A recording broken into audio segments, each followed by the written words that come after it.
जब विष्णु भगवान ने अपनी भक्त वृंदा के लिए अश्रु बहाए। एक अनसुनी दिव्य कथा।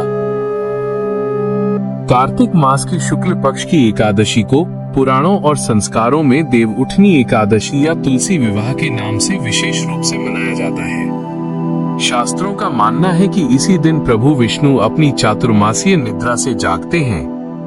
विष्णु आविर्भाव के साथ ही हिंदू समाज में विवाह तथा अन्य शुभ कर्मों के लिए उत्तम समय माने जाते हैं। परंपरा के अनुसार तुलसी का विवाह शालिग्राम विष्णु के रूप के साथ कराना इस दिन का प्रमुख रखरखाव और धार्मिक विधान बन गया है।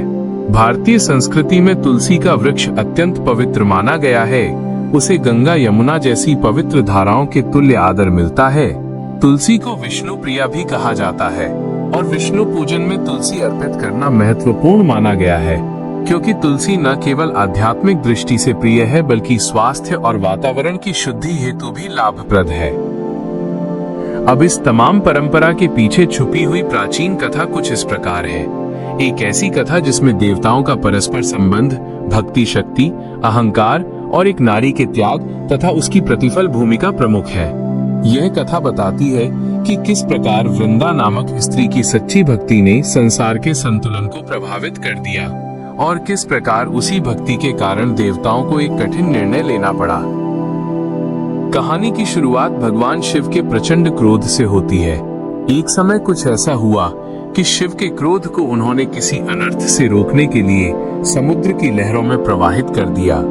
उस क्रोध की ऊर्जा समुद्र की गहराइयों में समाहित हुई और अचानक वो शक्तिशाली भाव एक बच्चे के रूप में प्रकट हो गया। जैसे ही बालक ने धरती पर पदार्पण किया, उसने जोर जोर से रोना और हल्ला करना आरंभ कर दिया। उस कोख से निकले शिशु की विभूतियों पर ब्रह्मा ध्यान देकर वहां पहुंचे। ब्रह्मा जी ने जब उस नवजात को हाथ में उठाया तो आश्चर्य हुआ।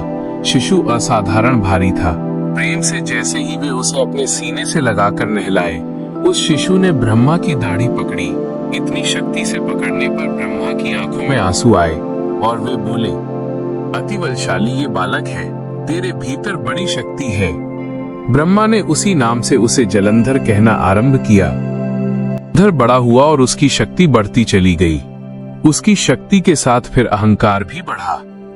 शक्ति ने उसे गर्वीला बना दिया और वो शीघ्र ही सोचने लगा कि अब कोई भी उसे परास्त नहीं कर सकता। उसकी महत्वाकांक्षा यह थी कि वो असुरों का शासक बने और तीनों लोकों में अपना प्रभुत्व स्थापित करे। उसी समय कलनामी नामक एक महाशक्तिशाली असुर का उल्लेख आता।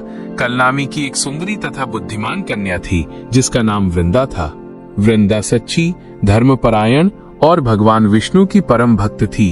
जब जलंधर ने विवाह हेतु प्रयत्न किया तो कलनामी ने खुशी से अपनी कन्या की शादी जलंधर से कर दी। वृंदा की निष्ठा और उनकी प्रार्थनाएं जलंधर को अनोखी रक्षा शक्ति देती रहीं। वो युद्धों में जितना गया, वृंदा की स्थिर भक्ति से उसकी वीरता और भी अजेय हो जाती थी।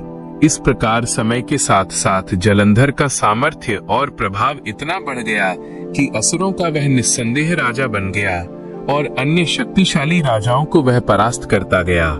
जलंधर का मन जब धरती पर पूरी तरह नियंत्रण स्थापित कर लेने के बाद भी रुका नहीं। उसकी वरदहस्त की चाह अब स्वर्ग तक पहुंच गई। उसने स्वर्ग पर नजर डाली और मौका देखते ही इंद्र और देवताओं पर प्रहार कर दिया। अचानक हुए आक्रमण और उसकी तेज शक्ति के कारण देवता आश्चर्यचकित रह गए। वे बचाव के लिए सरल उपाय नहीं ढूंढ पा रहे थे। जलंधर की सेना और समर्थक असुरों ने देवताओं को परास्त कर दिया। तीनों लोकों में असुरों का उत्पात फैल गया और दिशाओं में दहशत और शोक व्याप्त हो गया। तब देवताओं ने मिलकर ब्रह्मा के पास जाकर अपना शोक और दुख प्रस्तुत किया।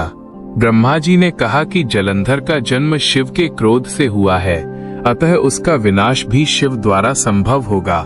केवल शिव ही ऐसी विभीषणीय शक्ति रखते हैं कि जलंधर का सामना कर सकें। इसीलिए देवताओं ने भगवान शिव से निवेदन किया कि वे जलंधर को समझाएं, उसे युद्ध की और हिंसा की ओर न ले जाने का प्रयत्न करें ताकि त्रिलोक पुनः शांत हो जाए। भगवान शिव ने शांति पूर्ति का प्रयत्न किया, पर जलंधर पूर्णतः अहंकार और गर्व में अंधा था। जब शिव ने शांति की बात की तो उसने उपेक्षा ही की और शिव का अपमान किया।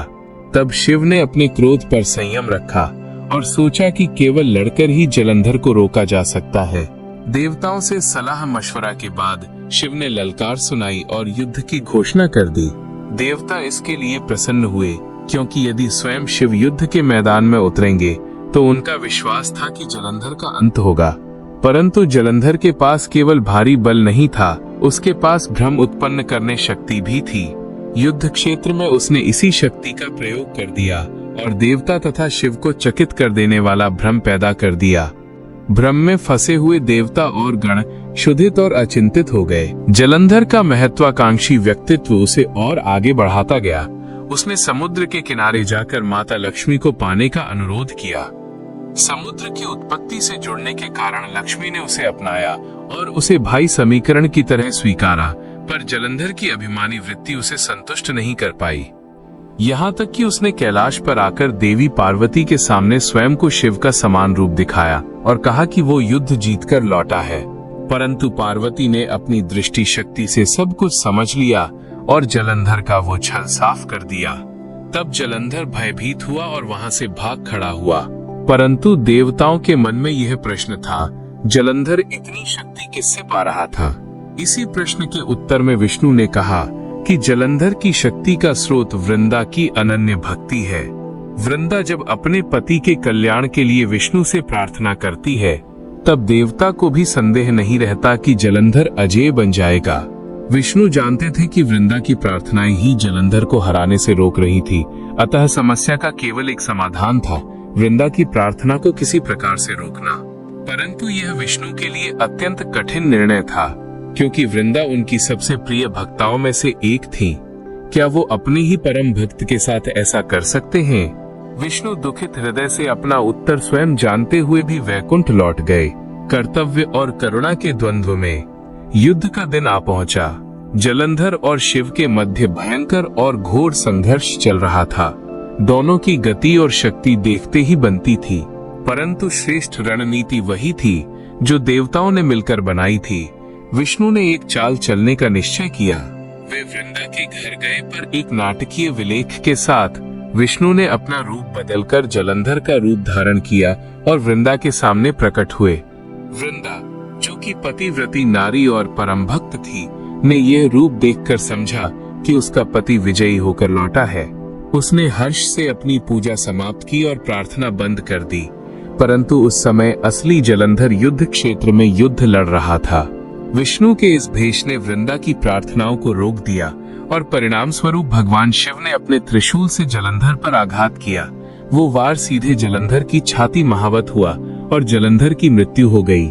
जलंधर के क्षय से वृंदा के हृदय में असहजता और पीड़ा उभरी। उसे अनुभव हुआ कि कुछ भयावह घटित हुआ है, परंतु पहले उसका पति वहां खड़ा दिख रहा था। कैसे संभव था कि उसी समय वो मर चुका हो? भ्रमित और दुखी वृंदा ने भेषधारी का सामना किया और पूछा कि उसका पति कहाँ है। तब भेषधारी ने अपना रूप उतारकर भगवान विष्णु के रूप में स्वयं प्रकट होकर कहा कि जलंधर मरा चुका है। विष्णु ने वृंदा को समझाया कि उसकी प्रार्थनाओं की वजह से जलंधर अजेय हुआ करता था और प्रसंगवश प्रार्थनाएं बंद करना आवश्यक था, अन्यथा संसार में असुर राज्य अत्यधिक बढ़ जाता। ये कहकर विष्णु का मुख उदास और मर्मस्पर्शी था। वृंदा ने इस व्यवहार से क्रोध और कटुता व्यक्त की।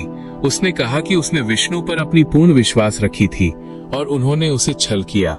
उसने अपने पतिव्रत धर्म का निर्वाह किया, परंतु धर्म के नाम पर ही इसके परिणाम उसे भुगतने पड़े। क्रोध और पीड़ा में वृंदा ने विष्णु पर श्राप दिया और कहा, तुम पत्थर बन जाओ। विष्णु ने शोक और सहानुभूति के साथ उस श्राप को स्वीकार कर लिया, परंतु उन्होंने वृंदा को यह भी स्मरण कराया कि जब पति अधर्म और अहंकारी हो तो पत्नी का कर्तव्य भी यह है कि वह उसे न केवल प्रेम करे बल्कि जरूरत पड़े तो उसे रोक भी दे। ये कथन वृंदा के हृदय में और अधिक विषाद और विचार उत्पन्न कर गया। वृंदा भयभीत और संतप्त चित्त होकर गिर पड़ी और उसी क्षण उसकी आत्मा को छोड़कर देह अंत हुई। वृंदा की मृत्यु ने विष्णु को अति मर्माहत कर दिया। उन्होंने अपनी प्रिय भक्त की मृत्यु पर दुख व्यक्त किया और उसके मृत शरीर के समीप टिका हुआ विलाप करने लगे।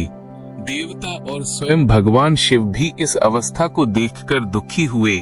तब शिव ने विष्णु से कहा कि शोक न करो, वह सदा विष्णु की अनन्य भक्त रही है और उसकी भक्ति ऐसी है कि उसे सदा स्मरण करना चाहिए। दूसरी ओर विष्णु ने यह संकल्प लिया कि वृंदा का पुण्य और उसकी सतीत्व की प्रतिष्ठा कभी मिट न पाए, इसलिए वे उसे तुलसी के रूप में पुनर्जन्म देने का वरदान देते हैं। उसी स्थान पर जहां वृंदा का देहांत हुआ, तुलसी का एक पवित्र वृक्ष उगा। तुलसी का यह रूप वृंदा का अवतार था और उसने सदा सदा के लिए विष्णु के साथ एक अनोखा संबंध ग्रहण किया। विष्णु ने तुलसी रूपी वृंदा से कहा कि तुम लक्ष्मी से भी अधिक प्रिय हो गई हो अपने सतीत्व और भक्ति के कारण। अब तुम तुलसी के रूप में सदा मेरे साथ रहोगी। जिसने भी तुलसी को शालिग्राम, जिसको विष्णु का प्रतीक माना जाता है, उसके साथ विवाह कराकर पूजित किया, उसे संसार में और परलोक में विशेष मान सम्मान और धार्मिक फल प्राप्त होंगे। इसीलिए कार्तिक शुक्ल पक्ष की एकादशी को तुलसी शालिग्राम विवाह के रूप में मनाने की परंपरा आरंभ हुई। यह परंपरा न केवल धार्मिक विधान है, बल्कि भक्ति, त्याग और नैतिक उत्तरदायित्व की स्मृति भी है।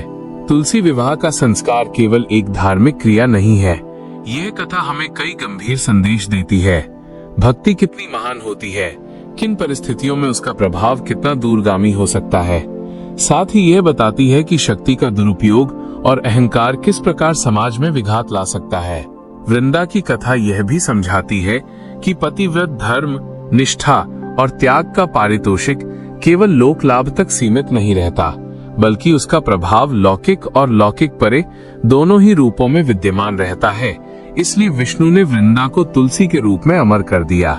तुलसी के पौधे को आज भी हिंदू घरों और मंदिरों में विशेष स्थान दिया जाता है। उसकी पत्तियां विष्णु पूजन में अनिवार्य मानी जाती हैं। लोग तुलसी के साथ शालिग्राम की विवाह रीति करके या तुलसी विवाह के समारोह कराकर अपनी शुभकामनाएं और धार्मिक विश्वास प्रकट करते हैं।